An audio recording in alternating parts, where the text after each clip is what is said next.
show!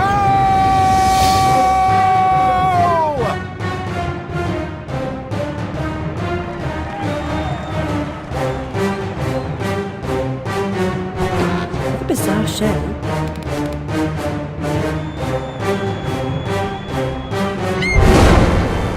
That's quite enough of that, I think. Enough preliminaries. Here's the performance you've been waiting for. Proves I'm without prejudice and have a fine sense of humour. Sword and crown are worthless here. I invite everyone to dance. Labourers, lawyers, church and gown all make their little pranks. This life is full of random deaths and heaps of grief and shame. So few are soothed by accident. You want someone to blame. Fire, plague and strange disease. Drowned, murdered or, if you please, a long fall down the basement stairs. None are expected. No one cares. I often must work very hard, sweat running down my skin.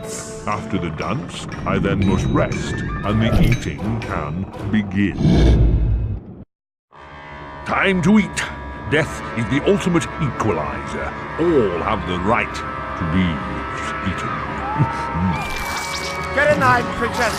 Don't push. All will be served, so to speak. Wicked thing. Feasting while Wonderland is destroyed. I'm not the enemy you seek, Alice. I tried to hide this bit of Wonderland from that beast. Appeasement's never clean. We must all play our assigned roles.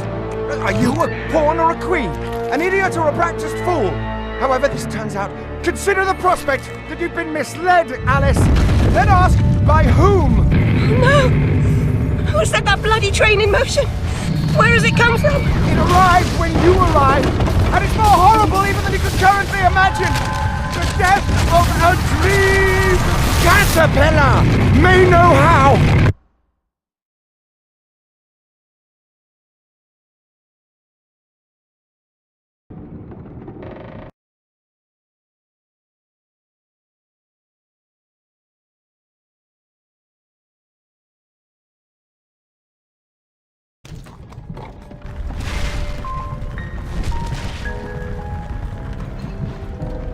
What? Oh, the blood in my mouth tastes like bile. Where's the brute that hit me, Nanny? Nasty prat's out cold. Not dead, and more's the pity. What did he want? What they all want. Money he didn't earn.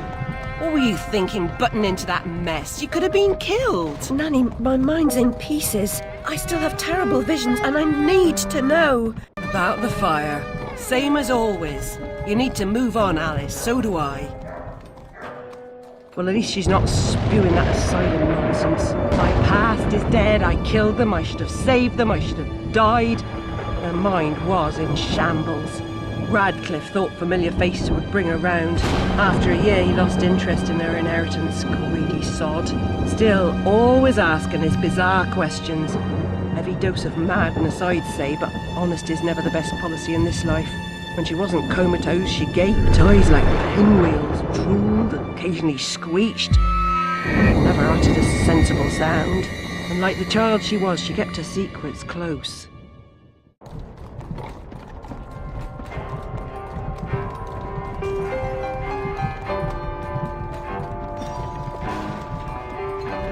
Gone off some lurkers, common as cockroaches, and those poor tykes are food for perverts, like the blameless ants that wasps consume or spiders' feeble prey.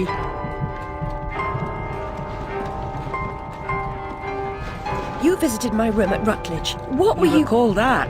Radcliffe paid me for a bit. A woman alone sometimes does what she doesn't particularly feel like doing. As you know. Nurse Whitler said you'd fallen on hard times. I'm no drunk like her. I'm hurting no one. Hooking's not a bad life. Except for the pimps. She also said you might have my rabbit. Please, Nanny, talk about... The damn fire never seems to help. Look, Alice, I can't give you what I don't have. Radcliffe wrote the inquest report. I'll take you to him. Besides, he's got your damn rabbit. You should remember that. All right, but Mr. Radcliffe's useless. Don't I know it?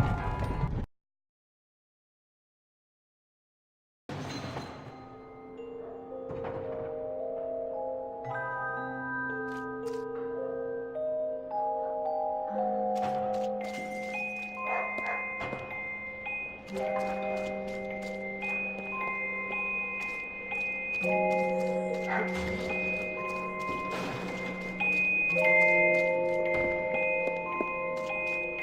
to the ground, Bill. Yeah, I've been scouting around.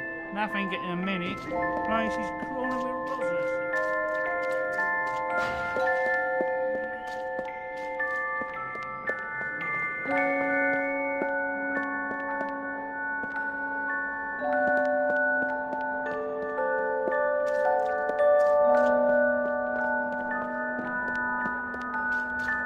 That, I'll be glad to shake your hand, sir. Considering the nature of the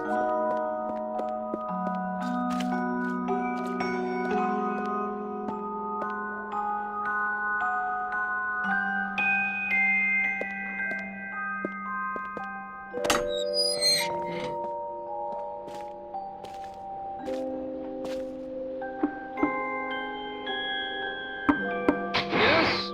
Who is it? Alice Liddell, Mr. Radcliffe. Ah, you're back. I suppose you better come up. Mind the latch.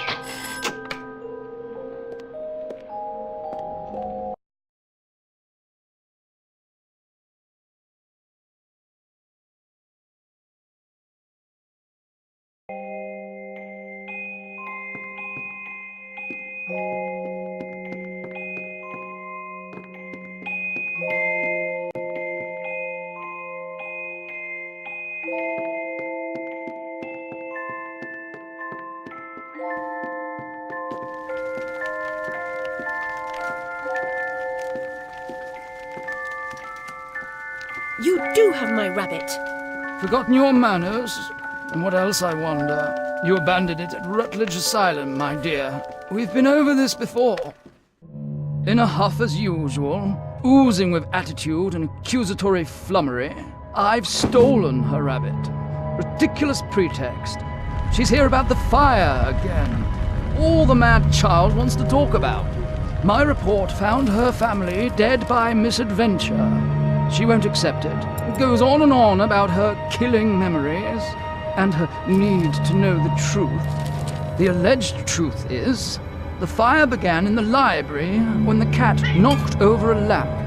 The blaze trapped her parents and sister upstairs. Sister Lizzie never even unlocked her door. Died in her bed. The guilty cat always sets her off. She denies it, makes no sense, it can't be, etc. Agreed.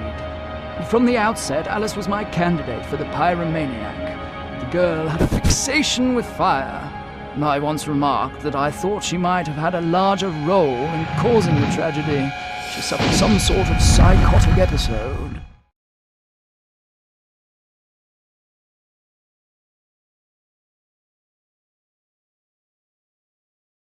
Did I rip his head off? I wanted to.